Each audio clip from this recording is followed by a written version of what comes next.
So have you ever gotten feedback where even part of you knew it wasn't a big thing or it wasn't the end of the world, but it just stayed with you like longer than you wanted it to? In this video, I want to help you understand why that happens and how you can work with it without shutting down or getting defensive, and how you can let feedback help refine you rather than define who you are. Hi, I'm Leezá Steindorf. I work with Fortune 500 companies, state and local governments, and leaders across industries, and I help people navigate communication and conflict and leadership with more clarity and more confidence. And I'll say this right at the start. If feedback stung, it does not mean that you're weak or you can't handle it. It usually means that something in you got touched, and that is definitely worth understanding.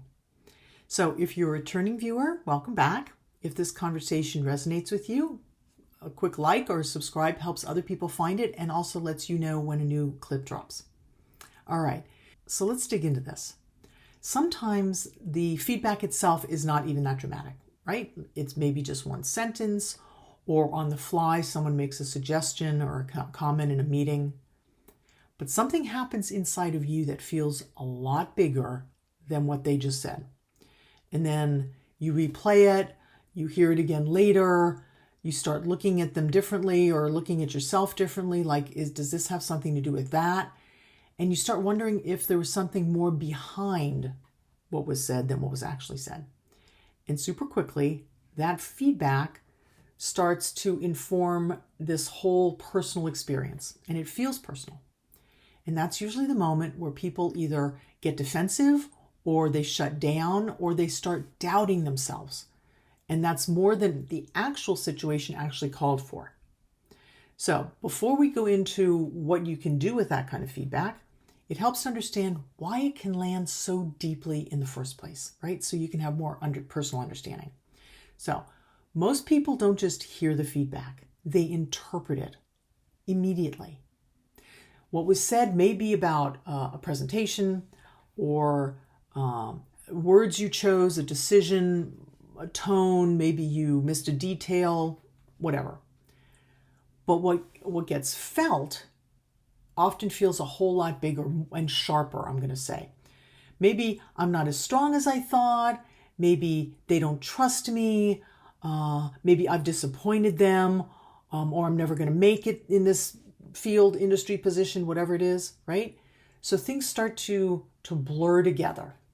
There's the actual comment, and then there's the meaning that you're giving it. It's the filter that they're passing it through. And if those two collapse into one another, then the feedback stops being useful super quickly, and it becomes something very different.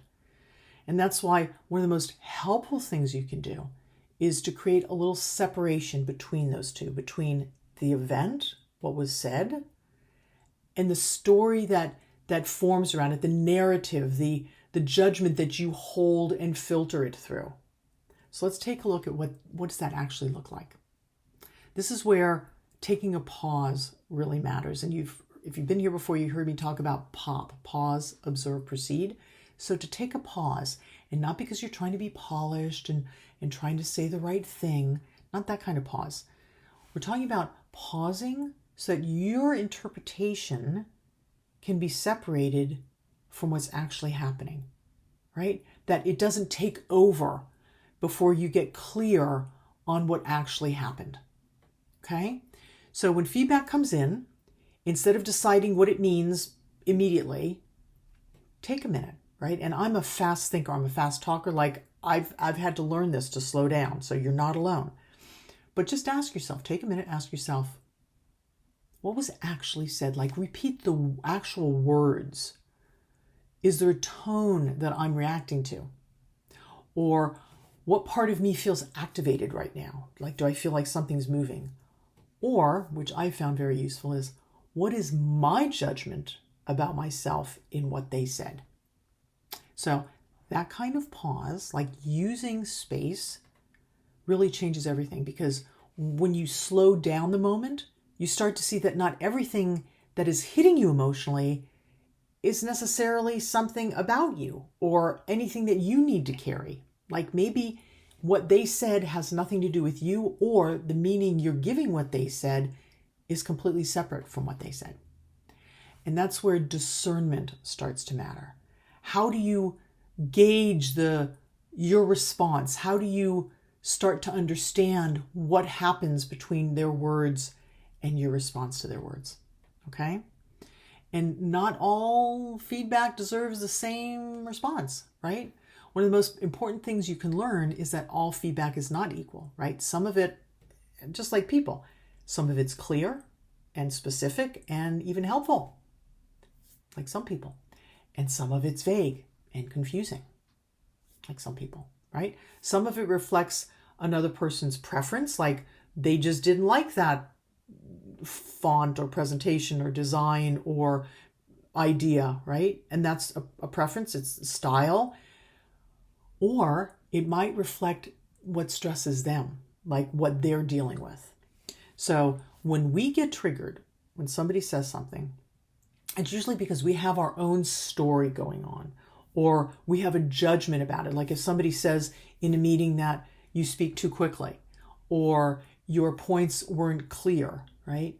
So if you have that going on about yourself, you may respond to it differently than if you thought, wow, they just can't keep up, right? I'll give you an example. So my second language is German, but I learned it as a second language. It's not my mother tongue. And I'm fluent, but if somebody makes some sort of a comment about my English, it's like, I'll listen to that. It's interesting. That's their opinion, because I know my English is fine, right? I taught English. I'm fine with the English language and so forth. But if somebody gives me feedback on my German, that's where I get like, what do you mean? What's wrong with that? There was nothing wrong with that. I said it right. I used the right conjugation. That was the right art, right? I go through this whole thing because I have an uncertainty about my German, not because of what they said. So it's the filter that we give to things. So if you treat every piece of feedback like a truth, like what they're saying is true, you're going to lose your center very quickly, right? So if somebody says to me, you're not conjugating your verbs correctly in German, that might be true, it may not be true, but I get to decide how I'm going to respond to that. If they say you have too strong of an accent, it's like, yeah, I learned it as a second language. That's pretty amazing. And yeah, I probably do have an accent. Okay. So I get to decide how I'm going to be taking in that feedback, whatever their intention was. And you get to decide how you're taking in feedback.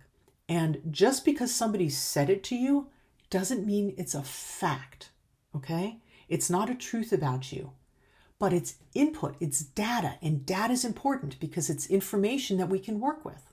So when somebody says something to you, you take a break, and then you distinguish what is your interpretation and what are the words that they said. Okay? And it helps to ask, is this feedback helping me see something useful? Like, can I use this feedback in some way? It's out of their mouths. They're not involved anymore. Now you get to decide what you do with it. You can ask, is there something specific here I can work with? Like, were they specific or was it just vague? It wasn't a good presentation, or you don't know how to speak the language. Like, what do you do with that, right? Or is there something specific? Was too fast, or this point wasn't clear. You can also ask, am I trying to absorb something or take something on that's actually not even mine, right? If somebody comes with feedback and it's like, well, that doesn't even match what happened, then it's not yours. You don't need to deal with that. So asking those questions, discerning what was said and what your response is a very different posture than getting defensive. You're not pushing the feedback away. You're actually sorting through it. You're respecting that it was said, and you're respecting yourself in how you actually want to deal with it. And when you do that well, when you practice that, and it's not easy and it doesn't come quickly, but you can learn it and then it becomes easier, something else becomes possible. You can actually stay open without feeling exposed. And I want to talk about that for a minute because it's super important, right? How you can stay open to things without abdicating your confidence. And a lot of people think they only have two choices. Either they stay completely open and they risk feeling just flattened by people's feedback or viewpoints, or they become guarded and protect themselves or shut down, right? But there's another option. You can stay open and still stay grounded. And that's something you can learn. You can groom that even if you haven't learned it this far. And that might sound something like, thank you, I want to sit with that. Short, sweet, clear. Or can you tell me more about what you noticed, especially if they haven't been specific? Or you can actually respond, I can see part of that. Let me think on it. Right? So you don't have to immediately engage. You can, after you take your own pause, you can say, I'm going to take another pause by thinking about it.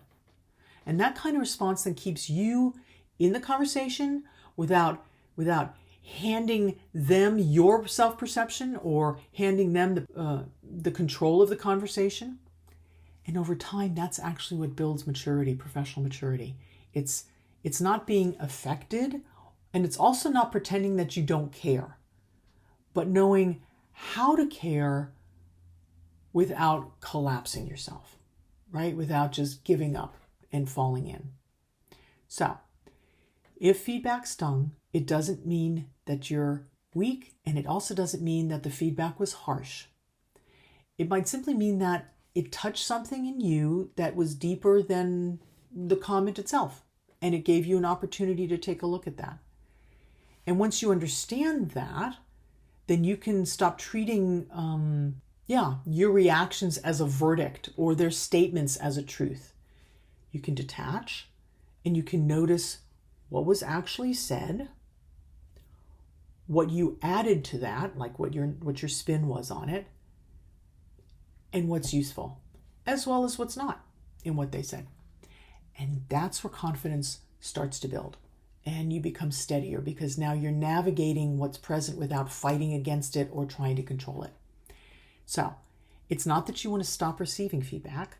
It's that feedback stops having power over you and you don't let it define you, that you actually utilize it, right?